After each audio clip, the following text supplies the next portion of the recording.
ನಾಳೆ ಸಿದ್ದರಾಮಯ್ಯನವರ ಸಮಾವೇಶ. ಈ ಸಮಾವೇಶದ ಅಜೆಂಡಾ ಸಿದ್ದರಾಮಯ್ಯನವರ ಅಳಿವು ಉಳಿವಿನ ಸಮಾವೇಶ. ಸಿದ್ದರಾಮಯ್ಯನವರು 5 ವರ್ಷ ಮುಖ್ಯಮಂತ್ರಿ ಆಗಿರಬೇಕು ಅಂತೇಳಿ ಅವ್ರ ಪ್ರಯತ್ನ.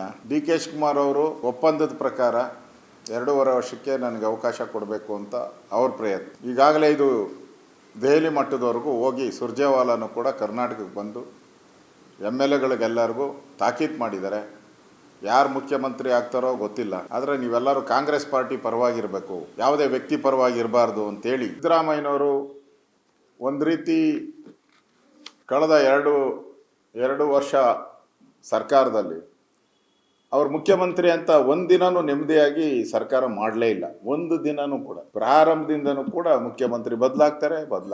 ಕಾಂಗ್ರೆಸ್ ಪಾರ್ಟಿ MLAಗಳೇ, ಕಾಂಗ್ರೆಸ್ ಪಾರ್ಟಿ ಮಂತ್ರಿಗಳೇ ಪದೇ ಪದೇ ಹೇಳಿಕೆ ಕೊಡೋ ಮುಖಾಂತರ ಒಂಥರ ಅಸ್ಥಿರತೆ, ಸರ್ಕಾರದಲ್ಲಿ ಅಸ್ಥಿರತೆ ತಾನೇ ನಿರ್ಮಾಣ ಆಗಿ ಇವತ್ತು ರಾಜಣ್ಣ ಹೇಳೋ ರೀತಿ ಪ್ರಳಯ ಆಗೋಗ್ತೈತೆ ಅಂತ ಹೇಳಿದ್ದಾರೆ.